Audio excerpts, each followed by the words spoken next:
No meio da minha terapia de casal, meu esposo confessou ao terapeuta: casei com ela só porque a família dela pagou minhas dívidas. Nunca amei. O sofá do consultório era macio, de um bege quase enjoativo, e a cada sessão eu afundava um pouco mais nele, como se o tecido absorvesse as minhas esperanças de ter o casamento de volta. Do outro lado, Gustavo estava tão rígido quanto a gravata que ele insistia em usar, mesmo ali, em um ambiente que pedia um mínimo de vulnerabilidade. A doutora Helena, nossa terapeuta, tinha aquele olhar paciente de quem já viu de tudo, mas naquele dia nem ela estaria preparada. Eu, Regina, estava esgotada. Meses de tentativas, de noites em claro repassando conversas, de buscar sinais de que ainda havia algo para salvar entre a gente. Gustavo andava distante, frio, mas sempre atribuía ao estresse do trabalho, à pressão da vida adulta. Eu queria acreditar. Eu precisava acreditar. Foi por isso que sugeri a terapia de casal, a última cartada antes de jogar a toalha. Eu esperava um desabafo, talvez uma briga feia, mas nunca o que realmente aconteceu.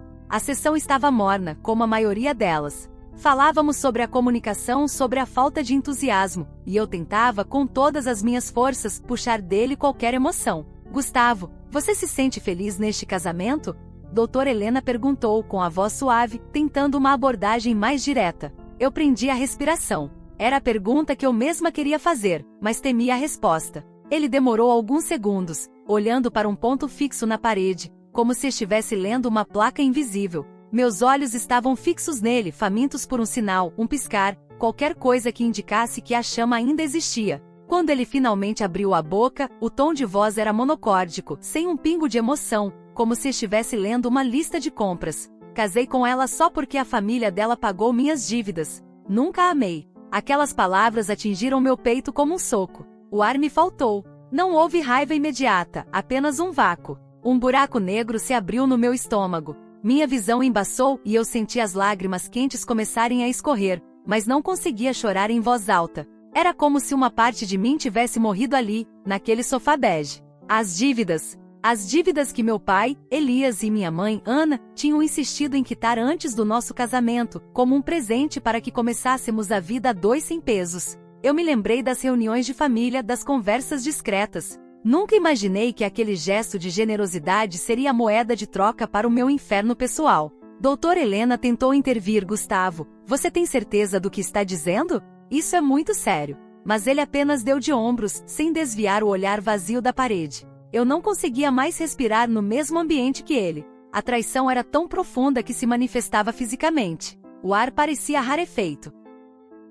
Eu precisava sair dali, daquele consultório, daquela mentira que se desenrolava diante de mim. Minhas pernas tremiam enquanto eu me levantava. Não olhei para ele, não conseguia. Apenas murmurei um preciso ir para a doutora Helena, que parecia tão chocada quanto eu, e saí tropeçando pela porta. As lágrimas agora eram um rio, descontroladas, caindo pelo meu rosto enquanto eu corria para fora do prédio. O barulho da cidade se transformou em um zumbido distante, e a única coisa que eu ouvi era o eco das palavras dele. Nunca a amei. A minha vida, construída sobre uma base tão frágil, desabava naquele momento, deixando apenas os destroços de uma humilhação insuportável. Eu estava perdida, sem saber como iria me reerguer depois de um golpe tão baixo e tão público. O sofá do consultório era macio, de um bege quase enjoativo, e a cada sessão eu afundava um pouco mais nele, como se o tecido absorvesse as minhas esperanças de ter o casamento de volta. Do outro lado, Gustavo estava tão rígido quanto a gravata que ele insistia em usar, mesmo ali, em um ambiente que pedia um mínimo de vulnerabilidade. A doutora Helena, nossa terapeuta, tinha aquele olhar paciente de quem já viu de tudo, mas naquele dia nem ela estaria preparada. Eu, Regina, estava esgotada. Meses de tentativas, de noites em claro repassando conversas, de buscar sinais de que ainda havia algo para salvar entre a gente. Gustavo andava distante, frio, mas sempre atribuía ao estresse do trabalho, à pressão da vida adulta. Eu queria acreditar. Eu precisava acreditar. Foi por isso que sugeri a terapia de casal, a última cartada antes de jogar a toalha. Eu esperava um desabafo, talvez uma briga feia, mas nunca o que realmente aconteceu. A sessão estava morna, como a maioria delas. Falávamos sobre a comunicação, sobre a falta de entusiasmo, e eu tentava, com todas as minhas forças, puxar dele qualquer emoção. Gustavo, você se sente feliz neste casamento?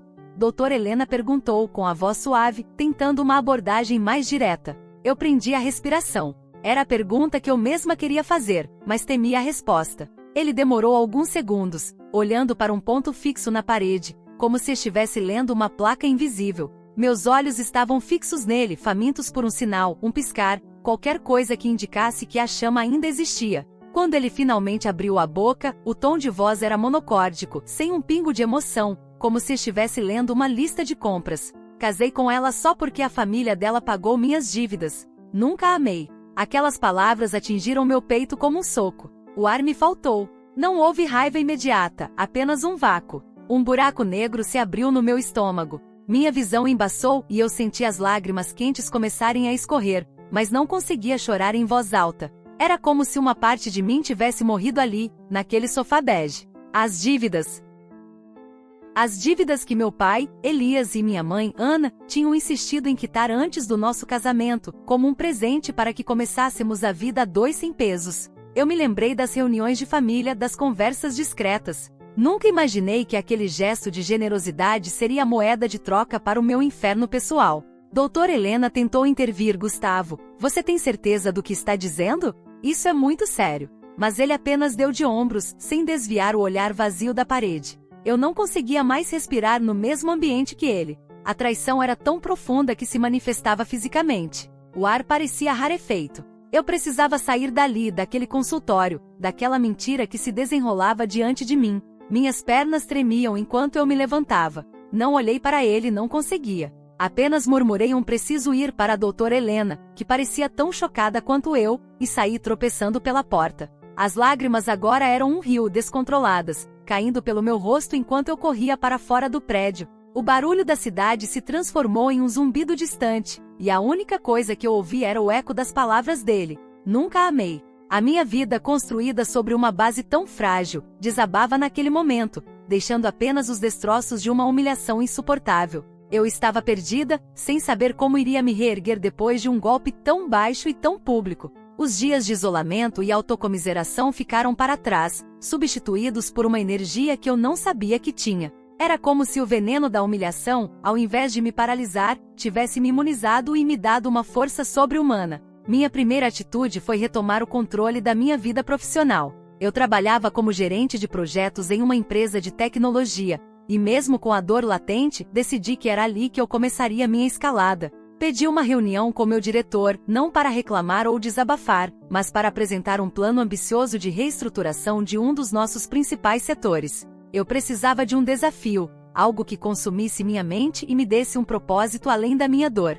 Para minha surpresa, ou talvez não, dada a minha reputação de ser sempre dedicada, meu plano foi não só aprovado, como recebi a chance de liderar a equipe. Foi uma promoção com um aumento significativo, e o primeiro sopro de ar fresco em semanas. Era a prova de que eu ainda era capaz, ainda valiosa, e que meu valor não dependia do amor podre de um homem. Aquele novo cargo me deu o impulso financeiro e, mais importante, psicológico que eu precisava. Era o primeiro tijolo na reconstrução do meu império pessoal. Com a cabeça mais fria e o plano de vingança silenciosa em mente, contratei Otávio, um advogado que me foi recomendado por um colega. Ele era conhecido por ser implacável, mas com uma ética inabalável.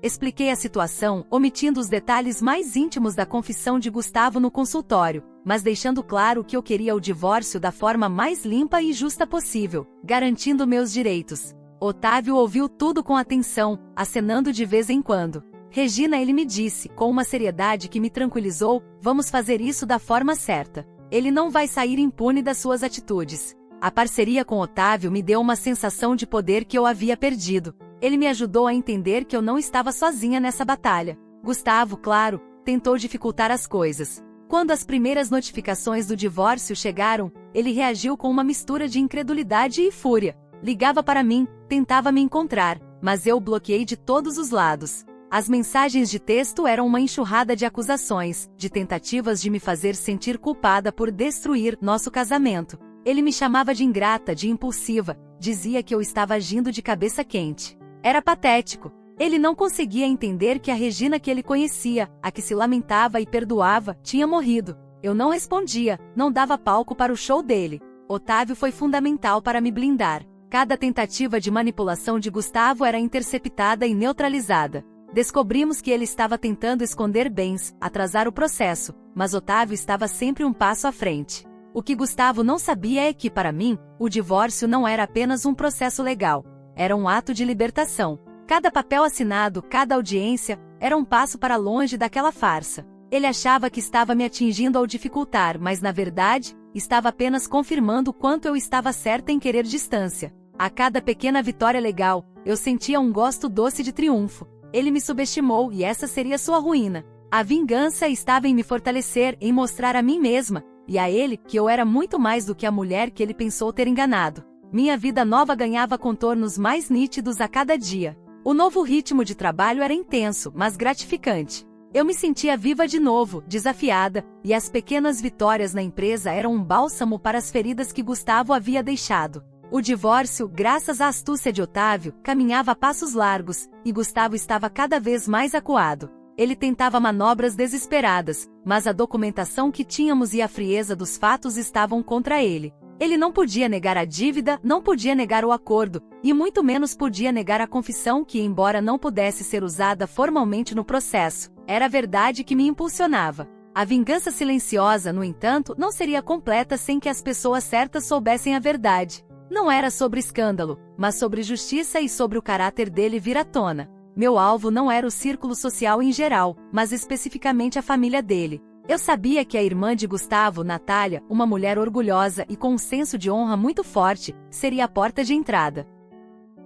Ela sempre foi muito próxima dele e, de certa forma, sempre desconfiou do interesse dele em tudo que envolvia dinheiro. A oportunidade surgiu em um evento de caridade que a família dele patrocinava anualmente. Eu sabia que Natália estaria lá.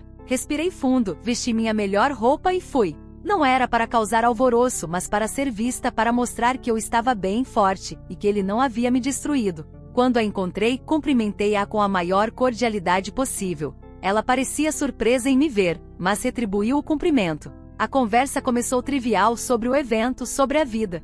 De forma sutil, sem raiva ou acusação direta, eu deixei escapar alguns detalhes sobre o divórcio e sobre a motivação financeira por trás do casamento. Não acusei Gustavo diretamente para ela, apenas externalizei a minha dor sobre as dívidas que milagrosamente desapareceram depois do casamento e como isso sempre me fez pensar. Sabe, Natália, é uma pena que algumas pessoas se casem por razões tão mesquinhas, eu disse, com um tom de melancolia no olhar, mas sem uma ponta de fúria. A semente estava plantada. Os resultados não demoraram a aparecer. Gustavo, que antes desfilava por aí com ares de sucesso, começou a sentir o peso das consequências. Não por uma intervenção direta minha, mas pela percepção da sua própria família e do círculo social que antes o idolatrava. Natália, pelo que soube de fofocas que chegavam até mim, confrontou. A história se espalhou como um rastilho de pólvora entre os mais próximos, não como um boato malicioso, mas como uma verdade dolorosa. As pessoas começaram a vê-lo de forma diferente.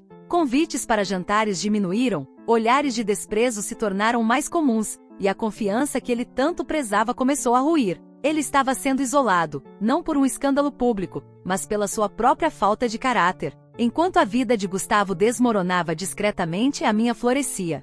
Minha carreira estava em ascensão, e eu estava fazendo novos amigos, pessoas que me valorizavam por quem eu era, não pelo que eu tinha. Eu não precisava gritar para o mundo sobre o que ele havia feito. O universo estava se encarregando de cobrar a fatura. A maior ironia era que, enquanto ele se afogava em seu próprio veneno, eu estava nadando em águas tranquilas. A vida, de fato, tinha um senso de humor peculiar, e a justiça, um ritmo próprio. Ele pensou que me tirou tudo, mas na verdade me libertou. Os meses que se seguiram foram uma orquestra de contrastes. Enquanto minha vida se movia em uma espiral ascendente, a de Gustavo mergulhava em um abismo cada vez mais profundo. A vingança, para mim, não era sobre vê-lo sofrer ativamente, mas sobre observá-lo colher o que plantou. E ele estava colhendo uma safra farta de solidão e fracasso. Meu trabalho na empresa estava a todo vapor. Consegui fechar contratos importantes e minha reputação como uma profissional competente e dedicada só crescia. Eu me sentia completa, realizada e a cada conquista, a lembrança daquele sofá bege e daquelas palavras cruéis diminuía de intensidade. Minha vida social também se expandia. Eu me permiti sair, conhecer pessoas novas e redescobrir prazeres que Gustavo havia me feito esquecer. Do outro lado, as notícias sobre ele chegavam a mim de forma indireta, através de conhecidos em comum que não sabiam da extensão do nosso rompimento ou de Otávio, que estava sempre atento ao desenrolar do processo de divórcio. Gustavo havia perdido o emprego. Não sei os detalhes exatos, mas a fofoca era que sua reputação questionável havia chegado aos ouvidos de seus superiores. A confiança, uma vez quebrada, era difícil de restaurar. Seus poucos amigos começaram a se afastar, cansados de suas lamentações e de sua aura de fracasso. Os convites para eventos importantes sumiram, e ele foi gradualmente excluído do círculo social que tanto almejava. O dinheiro, que para ele era tudo, começou a minguar rapidamente, já que ele não tinha mais o apoio da minha família. As dívidas que uma vez foram pagas pelos meus pais voltaram a assombrá-lo. Sem um emprego estável e com o divórcio custando-lhe caro. Afinal, Otávio não deixou pedra sobre pedra. Gustavo começou a afundar. Ele não tinha mais o luxo de ignorar as contas ou de depender da generosidade alheia. Começou a vender alguns bens, um carro que ele amava, peças de arte que ele se gabava de ter. Cada notícia era um lembrete silencioso de que a justiça, às vezes, vem disfarçada de karma. Eu não sentia prazer em vê-lo na ruína, mas sim uma profunda sensação de alívio por não estar mais presa àquele destino sombrio. O contraste entre nossas vidas era gritante. Enquanto eu viajava a trabalho, participava de conferências, investia em mim e no meu futuro, ele estava se isolando, amargurado e endividado. Não havia um plano elaborado de minha parte para destruí-lo. A única coisa que fiz foi me libertar e seguir em frente. Foi ele quem cavou sua própria cova com suas escolhas. Minha vingança não foi ativa, mas passiva. Minha ascensão era o espelho de sua queda. E o mais belo de tudo era que eu não precisava fazer nada além de viver a minha melhor vida. Lembro-me de uma vez que o vi de longe em um café, com uma aparência desleixada, os ombros curvados. Ele estava sozinho. Eu estava com um grupo de amigos rindo, desfrutando de uma tarde ensolarada. Nossos olhares se cruzaram por um instante, e vi nos olhos dele não raiva, mas um misto de surpresa e desespero. Era o olhar de alguém que percebeu tarde demais o que perdeu. E ali naquele momento percebi que a verdadeira vitória não era a queda dele, mas a minha própria liberdade e felicidade recém-descoberta. O capítulo Gustavo estava finalmente se encerrando, e eu estava pronta para virar a página para algo muito melhor. A vida tem uma maneira peculiar de nos surpreender, especialmente quando menos esperamos. Depois de toda a turbulência, eu me vi em um porto seguro.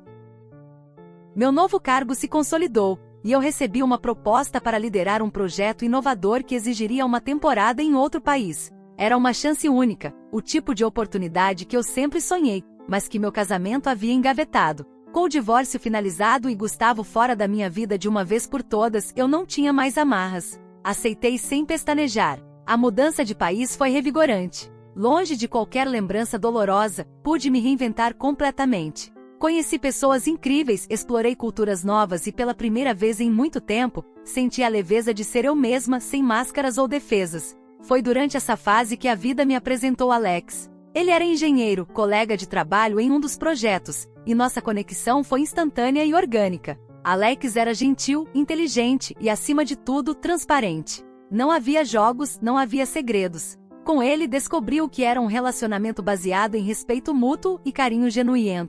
Diferente de Gustavo, ele admirava minhas conquistas e celebrava meus sucessos. Era um amor leve, maduro e que me trazia uma paz que eu nunca havia experimentado.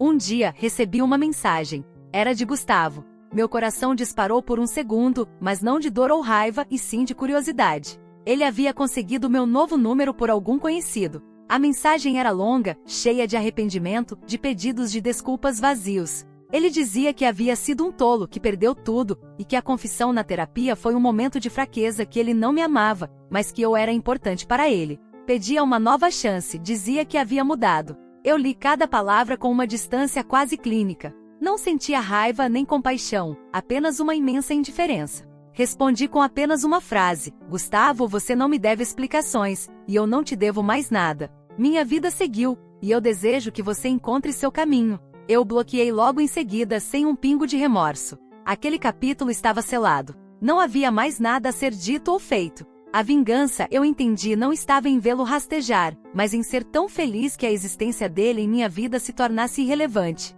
Hoje, olho para trás e vejo que aquela confissão cruel foi, na verdade, um presente disfarçado. Ela me libertou de uma vida de mentiras e me impulsionou para uma jornada de autoconhecimento e superação. Eu perdi um marido, mas ganhei uma nova versão de mim mesma, mais forte, mais confiante e infinitamente mais feliz. A melhor vingança não é o troco, mas a paz que você encontra ao seguir em frente. E essa eu tinha de sobra. Minha história com Gustavo foi uma lição valiosa, mas o meu novo começo com Alex ao meu lado e um futuro brilhante pela frente era a prova viva de que, mesmo após as maiores decepções, a vida pode ser surpreendentemente linda.